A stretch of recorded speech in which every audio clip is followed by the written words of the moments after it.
Shalom teman-teman dikasih Tuhan, senang sekali saya Peter Theokaris. Hari ini bersama-sama dengan teman-teman di GBI Bor Panas dan diberi kesempatan untuk melayani. Kita bersyukur hari ini kita masih dapat beribadah dan kita percaya semua karena kasih dan kebaikan Tuhan.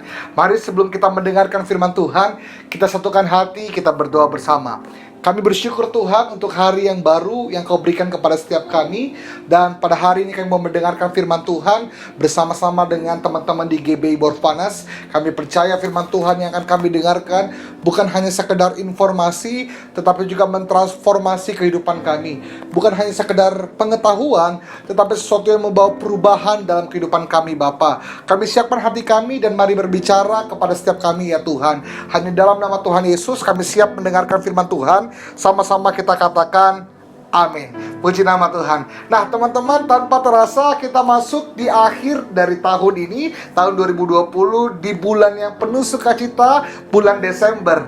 Dan kalau teman-teman keluar kemana-mana, teman-teman mulai melihat ada begitu banyak ornamen-ornamen Natal yang dipasang terlihat di mana-mana. Kalau teman-teman suka belanja, teman-teman pergi ke mall atau belanja online lewat handphone, maka teman-teman mulai melihat ada begitu banyak sale dan promo dengan tema online. Dan kita percaya bahwa bulan ini adalah bulan yang spesial dan penuh sukacita. Sekalipun dalam keadaan yang sedikit berbeda, situasi yang berbeda, saya percaya kita masuk di bulan Desember dengan semangat yang sama. Dan hari ini saya mau berbicara tentang suatu tema yang relate dan identik dengan perayaan Natal. Seringkali kita mendengarkan istilah ini dalam perayaan Natal, yaitu adalah pemberian yang terbaik. Judul khotbah saya hari ini adalah pemberian yang terbaik. Nah, kalau kita mendengarkan perayaan Natal atau istilah-istilah yang seringkali diucapkan atau aktivitas yang seringkali ada dalam perayaan Natal, maka kita akan menemukan ada satu perayaan di mana kita kenal dengan tukaran kado. Dan ternyata di hari-hari ini sepertinya kado, pemberian, dan Natal memang seperti dua hal yang tidak dapat dipisahkan. Ya, ketika kita merayakan Natal, maka banyak orang yang seringkali memakai momen ini untuk menjadikan waktu yang tepat memberikan sebuah hadiah, sebuah pemberian terbaik bagi orang-orang yang dikasihi, bagi orang tua, bagi saudara, ataupun pasangan. Itu sebabnya Natal sangat identik dengan pemberian. Dan kita juga tahu bahwa Natal berbicara tentang pemberian yang Allah berikan bagi setiap kita. Sebagai wujud kasih-Nya, kita melihat dalam Yohanes pasal yang ketiga ayat yang ke-16. Yohanes pasal 3 ayat 16, firman Tuhan berkata, "Karena begitu besar kasih Allah akan dunia ini, sehingga Ia mengaruniakan anaknya yang tunggal, supaya setiap orang yang percaya kepadanya tidak binasa, melainkan beroleh hidup yang kekal." Kalau kita baca dalam terjemahan bahasa Indonesia sehari-hari, maka kita akan menemukan ada kata yang berbeda di situ. Dikatakan, karena Allah begitu mengasihi manusia di dunia ini, sehingga Ia memberikan anaknya yang tunggal, supaya setiap orang yang percaya kepadanya tidak binasa, melainkan mendapati hidup sejati dan kekal. Di dalam terjemahan bahasa Indonesia sehari-hari, maka kita akan menemukan ada kata memberikan, ya. Jadi Natal sangat identik dengan sebuah pemberian.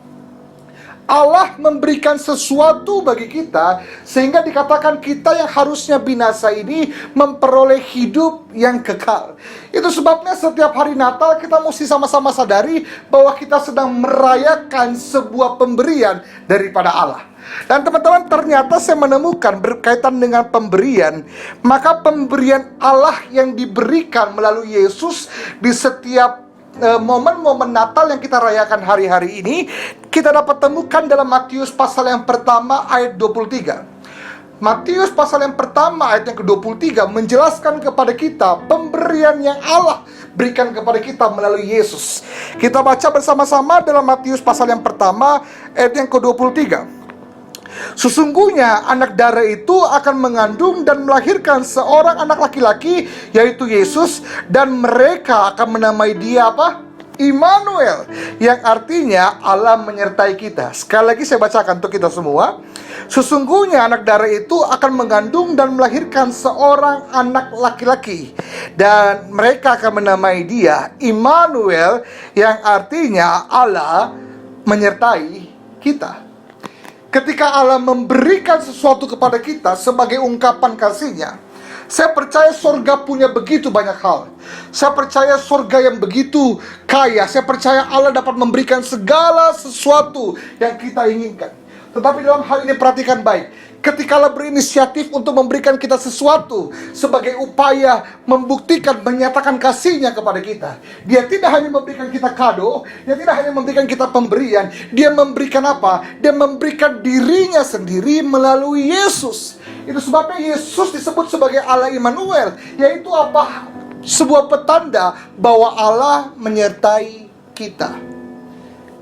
Ketika kita merayakan Natal, kita melihat Yohanes pasal 3 ayat 16 menjelaskan bahwa Allah yang begitu mengasihi kita memberikan kita sebuah pemberian yang sangat spesial, pemberian terbaik yang memang seharusnya kita butuhkan. Tidak ada yang lain selain daripada apa? Kehadiran Allah. Itu sebabnya Yesus sebagai pemberian Allah disebut sebagai Allah Immanuel, yaitu Allah yang menyertai kita. Dan memang ternyata teman-teman, kalau kita belajar dan kita coba melihat dengan baik, saya akhirnya sadar bahwa tidak ada pemberian terbaik yang bisa kita berikan kepada orang yang kita kasihi, yang bisa kita berikan kepada orang lain, yang lebih baik daripada kehadiran kita. Setuju? Kalau teman-teman punya orang yang teman-teman kasihi, mungkin pasangan atau pacar deh, pacar teman-teman ulang tahun misalnya. Teman-teman orang kaya punya banyak uang, teman-teman bisa beli segala-galanya, teman-teman bisa kasih segala-galanya, teman-teman bisa kasih barang-barang branded, barang-barang yang mewah. Tapi dengarkan baik, barang-barang branded dan mewah itu tidak akan ada artinya tanpa kehadiran teman-teman. Setuju? Ya. Kalau orang tua, suami istri, ya kerja dengan sungguh, punya banyak uang, punya banyak fasilitas, punya banyak kekayaan, dia bisa beli segala sesuatu dengan uang yang dia punya. Tetapi untuk memberikan sesuatu bagi anak, dengarkan baik, harta sebanyak apapun tidak cukup menggantikan kehadiran orang tua bagi anak. Maka pemberian terbaik yang bisa kita berikan kepada seseorang bukanlah harta, bukanlah kekayaan, bukanlah fasilitas, bukanlah hal-hal yang mewah. Tetapi apa? Yang terbaik yang bisa diberikan dari seseorang kepada orang yang dikasihinya adalah apa? Kehadiran. Maka kalau saya bilang I love you kepada pasangan saya tidak cukup hanya mengirimkan dia jam tangan mewah kemudian saya bilang I love you. Gak bisa. Saya nggak cukup mengirimkan dia buket bunga yang besar kemudian saya bilang I love you. Gak bisa. Saya tahu pacar saya suka makan durian, saya nggak cukup kirimkan dia bertruk-truk durian kemudian saya bilang sayang minta maaf saya nggak bisa datang, I love you, saya udah kirimin kamu 3 truk durian. Gak cukup. Pemberian terbaik tidak bisa diwakili oleh apapun selain daripada apa? Kehadiran. Kalau teman-teman pahami dengan baik, maka saya percaya betapa kita bersyukur bahwa ketika Allah memutuskan memberi sesuatu yang terbaik bagi kita, Dia nggak berikan kamu emas dan perak, Dia nggak berikan kamu kekayaan, Dia nggak berikan kamu kemewahan, Dia nggak berikan bahkan segala sesuatu yang sorga punya, tetapi Dia berikan sesuatu yang sangat kau butuhkan, yaitu kehadiran Allah. Itu sebabnya hari ini kita mulai merayakan yang namanya Natal, yaitu merayakan kehadiran Allah. Seberapa kita yang bersyukur ya merayakan kehadiran Allah dalam kehidupan kita. Sama-sama katakan amin. Haleluya. Puji nama Tuhan. Itu sebabnya teman-teman kita mau sama-sama belajar tentang bagaimana Allah memberikan pemberian yang terbaik, yaitu Allah Immanuel. Yesus sebagai tanda bahwa Allah menyertai, Allah beserta dengan kita. Kalau kita melihat dalam perjanjian lama, maka kata Immanuel ini kita temukan dalam peristiwa di mana seorang raja bernama Ahaz dalam ketakutan pada saat itu. Karena mau berperang, dia merasa begitu takut. Kemudian Allah mengirimkan malaikat untuk memberikan sebuah pesan kepada Raja Ahaz dengan kata Immanuel, atau Allah menyertai engkau. Sebuah nubuatan yang akhirnya digenapi di dalam Matius, dalam zaman Yesus, yaitu melalui kelahiran Yesus. Dan pesan Immanuel ini diberikan kepada seseorang, yaitu Raja Ahaz, di saat-saat dia merasa ketakutan, dia merasa begitu sulit, dia merasa kehilangan harapan. Dan disitulah Tuhan mengirimkan pesan Immanuel, atau Allah menyertai dia di saat itu. Dan mungkin hari ini pesan terbaik yang bisa kita terima di momen yang sama, di saat-saat yang sama, di masa-masa pandemi saat-saat ini. Orang mulai banyak khawatir tentang apa yang akan terjadi di 2021. Orang mulai banyak panik, sudah mulai kehabisan tabungan. Orang mulai bingung, sudah berbulan-bulan tidak bekerja. Lalu ada pesan terbaik yang ingin kita dengarkan hari ini, yang Tuhan juga ingin sampaikan kepada kita hari ini. Bahwa apa? Bahwa Allah Immanuel lahir bagi kita. Yaitu kita percaya bahwa di momen Natal ini kita merayakan pemberian terbaik Yesus bagi setiap kita, yaitu kehadirannya. Tahukah teman-teman, dalam perjanjian lama, kehadiran Allah begitu mewarnai perjalanan bangsa Israel. Allah hadir melindungi bangsa Israel. Dan kita melihat pernyataan Allah melalui tiang api dan tiang awan. Sehingga apa yang terjadi? Selama Allah hadir bersama-sama dengan bangsa Israel, maka bangsa Israel ini terlindungi dengan sempurna. Dia tidak merasakan panas, dia tidak merasakan kedinginan, karena ada tiang api dan tiang awan. Selama Allah hadir bersama dengan bangsa Israel tidak pernah kelaparan. Kenapa? Karena Tuhan menyediakan bagi bangsa Israel roti mana dan juga burung untuk dia makan. Bangsa Israel tidak pernah mengalami hal-hal yang menghancurkan dia. Kenapa? Karena pada saat itu ketika Allah menyertai bangsa Israel, ketika Allah hadir bersama dengan bangsa Israel dikenal sebagai bangsa yang menakutkan, bangsa besar yang luar biasa. Ingat peristiwa Gideon. Gideon hanya 300 prajurit mengalahkan sebuah bangsa yang prajuritnya tidak terhingga, katanya, tidak dapat terhitung. Tapi Gideon yang 300 prajurit ini bersama dengan Allah, dengan kehadiran Allah, sanggup mengalahkan berjuta-juta, bahkan tidak ternilai prajurit-prajurit lawannya. Kita melihat bahwa ketika Allah beserta dengan Israel, ketika Allah hadir bersama-sama dengan bangsa Israel, Israel begitu mengalami kesejahteraan, ketenangan yang luar biasa. Lalu kemudian setelah perjanjian lama, maka adalah masa di mana Allah selama 400 tahun seolah-olah diam, membiarkan bangsa Israel, di dalam waktu yang senggang 400 tahun ini, Allah sepertinya membiarkan bangsa Israel dengan kehidupannya tanpa kehadiran Allah. Masa antara perjanjian lama dan perjanjian baru itu disebut dengan masa intertestamental period, di mana Allah sepertinya tidak hadir untuk bangsa Israel. Tidak ada nabi di situ, tidak ada mujizat di situ, tidak ada nubuatan di situ. Israel tumbuh seorang diri tanpa kehadiran Allah. Dan apa yang terjadi di masa-masa tanpa kehadiran Allah? Israel mengalami keliaran. Israel mengalami kehilangan arah. Israel mengalami masa 400 tahun kekosongan dan tanpa arti. Perhatikan baik betapa pentingnya kehadiran Allah. Tanpa kehadiran Allah, 400 tahun yang dialami oleh bangsa Israel adalah 400 tahun yang sangat menakutkan. Itu sebabnya kelahiran Yesus dimulai dalam perjanjian baru. Di dalam pasal yang kita baca tadi dalam Matius 1 ayat 23. Di dalam perjanjian baru dibuka dengan kelahiran Yesus, yaitu Allah Immanuel. Allah menyatakan dirinya kembali menyertai umatnya. Dan kalau kita merayakan Natal hari ini, kita tahu bahwa Allah yang sama juga hadir menyertai setiap kita. Permasalahannya adalah ini. Seringkali kita merayakan Natal di setiap tahunnya, tapi sudahkah kita sungguh-sungguh memaknai kehadiran Allah dalam kehidupan kita? Sudahkah kita sungguh-sungguh tidak hanya mendengarkan tentang cerita kelahiran Yesus, tetapi juga melahirkan Yesus dalam hati kita, sehingga kita mengalami kuasa dan mengalami dampak dari kehadiran Allah? Betapa kita bersyukur. Itu sebabnya hari ini saya mau katakan bahwa Natal selalu berbicara tentang Yesus, tidak ada yang lain. Kalau kita berbicara tentang Natal, maka seharusnya yang kita ingat hanyalah tentang Yesus. Karena firman Tuhan berkata, ketika kita merayakan Natal, maka ada satu kalimat yang luar biasa dikatakan dalam Alkitab. Dikatakan seperti ini, engkau telah menerima Yesus Kristus. Itu sebabnya tanda terbaik yang kita punya hari ini, ya, sebuah pesan yang luar biasa yang kita terima hari ini, bahwa ketika Allah lahir, Yesus lahir bagi setiap kita, sebuah tanda telah diterima untuk meyakinkan kita bahwa dalam segala musim kehidupan kita, dalam segala aspek kehidupan kita, Allah beserta dengan kita. Itulah pemberian terbaik yang Allah berikan kepada kita. Nah teman-teman, saya mau bahas sedikit singkat tentang apa yang dimaksud dengan Immanuel. Apa artinya Allah Immanuel? Kita mau sama-sama melihat sebenarnya apa yang dimaksudkan dengan Allah Immanuel. Ketika firman Tuhan berkata, engkau akan menamai dia Immanuel, yang artinya Allah beserta kita. Apa maksudnya Allah beserta kita? Kalau kita pelajari, maka kita akan menemukan arti kata Immanuel atau Allah beserta kita.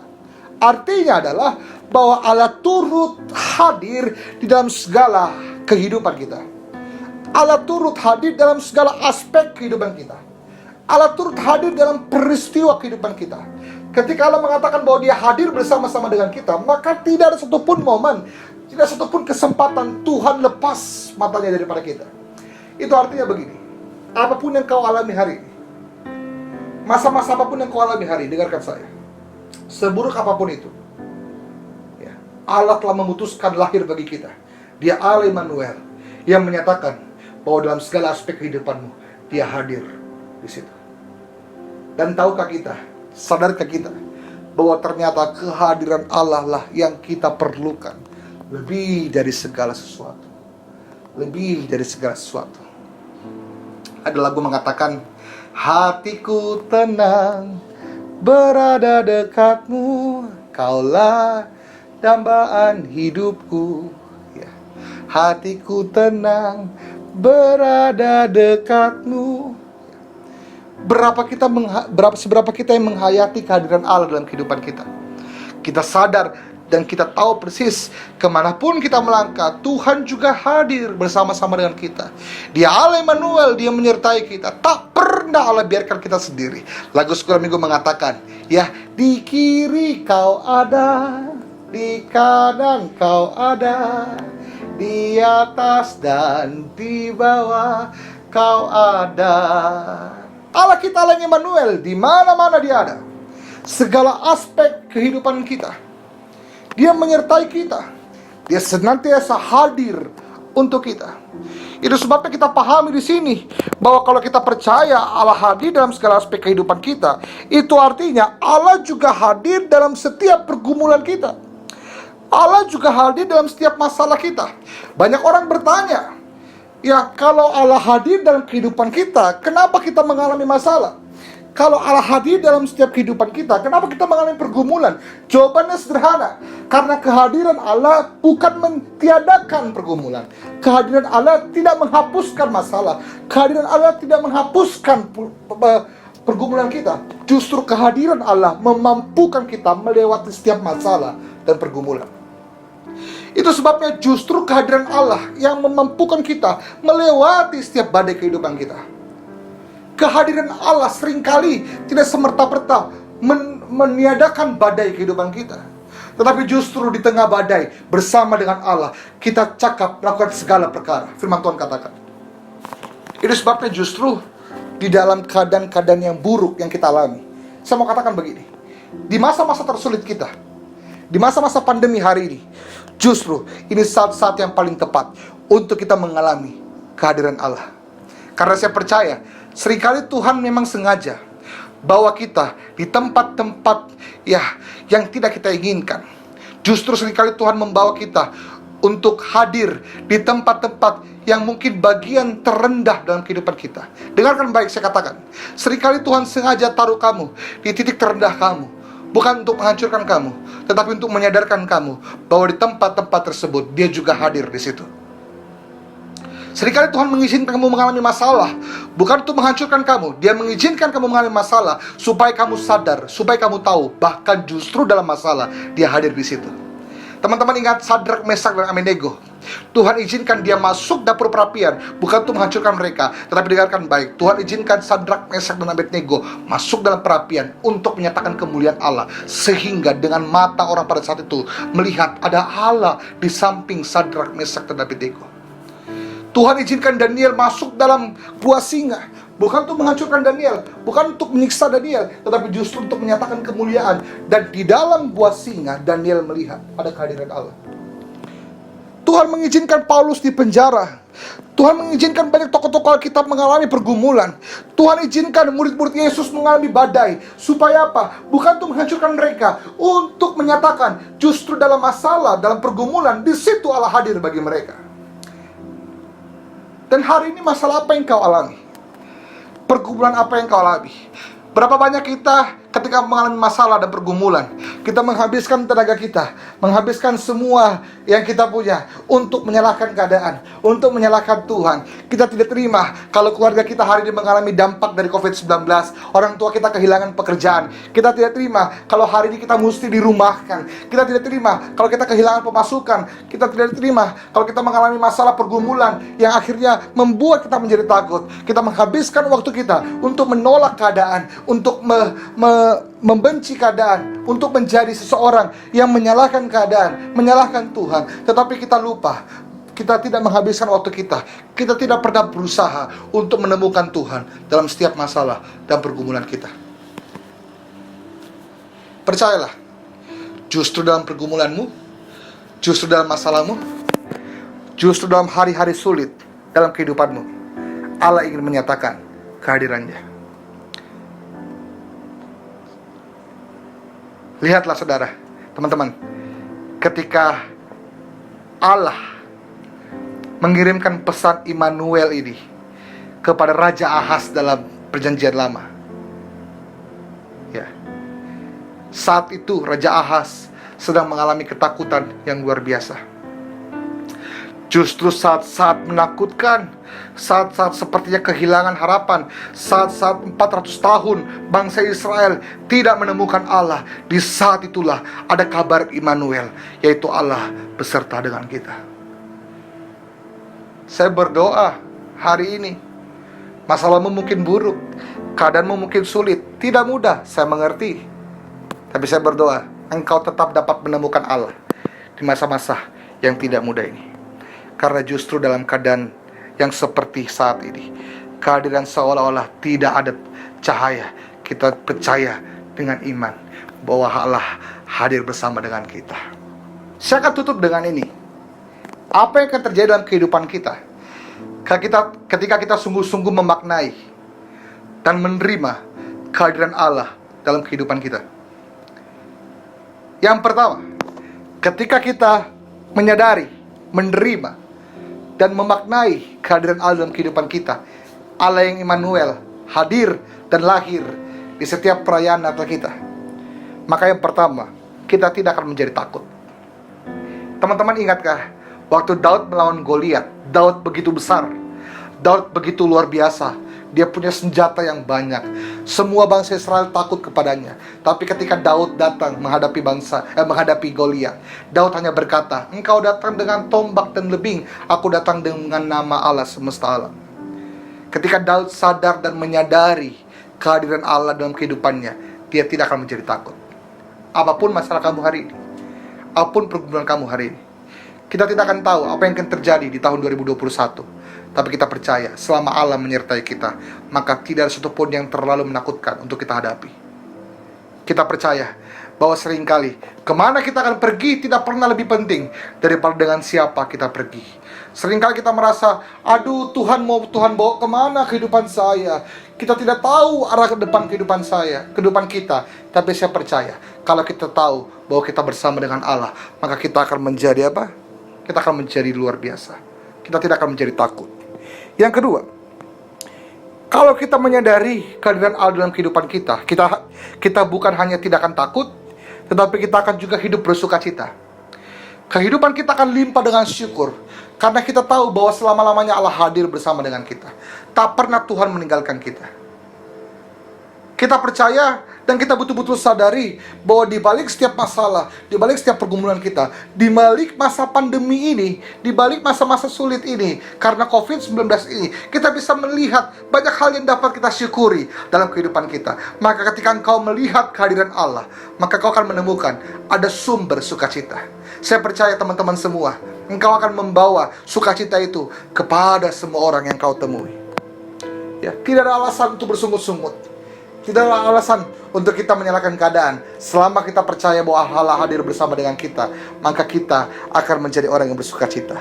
Yang terakhir, ketika kita menyadari dan memaknai kehadiran Allah, yang pertama, kita tidak akan takut. Yang kedua, kita akan hidup bersukacita. Dan yang terakhir, yang ketiga, kita akan mendapatkan ketenangan dan damai sejahtera. Firman Allah berkata bahwa Dia Raja Damai. Allah yang lahir bagi kita adalah Raja Damai. Ketika Allah Immanuel, Allah yang beserta dengan kita, Allah hadir bersama dengan kita, kita juga bersama-sama dengan Sang Raja Damai. Maka saya berdoa hari ini kita menerima kedamaian itu. Tidak ada lagi takut, tidak ada lagi khawatir, tidak ada lagi kecemasan. Semuanya hilang bersama-sama dengan Raja Damai. Saya berdoa 3 hal ini bisa menjadi berkat bagi kita semua.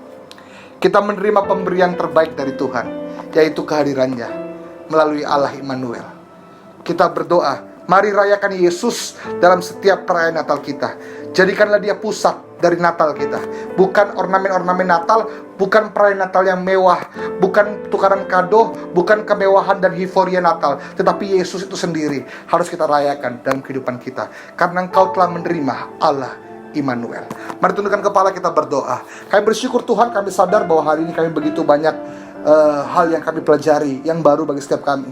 Dan kami bersyukur Tuhan memberikan pemberian yang terbaik bagi kami, yaitu Allah Immanuel. Hari ini kami menerima Allah Immanuel itu, Allah yang hadir bersama dengan kami, Allah yang turut hadir dalam setiap kehidupan kami. Dan kami percaya bahwa selama-lamanya kami aman di hadapan Tuhan. Selama-lamanya kami aman bersama dengan Tuhan dalam perlindungan tangan Tuhan. Kami tidak perlu takut, kami tidak perlu khawatir. Kami akan hidup bersukacita, dan kami akan hidup dengan damai dan juga tenang, karena kami tahu Allah beserta dengan kami. Terima kasih untuk pemberian terbaik-Mu Tuhan, dan kami terima dalam perayaan Natal ini hanya dalam nama Tuhan Yesus. Mari sama-sama kita katakan amin. Puji nama Tuhan, terus memberkati setiap kita. Amin.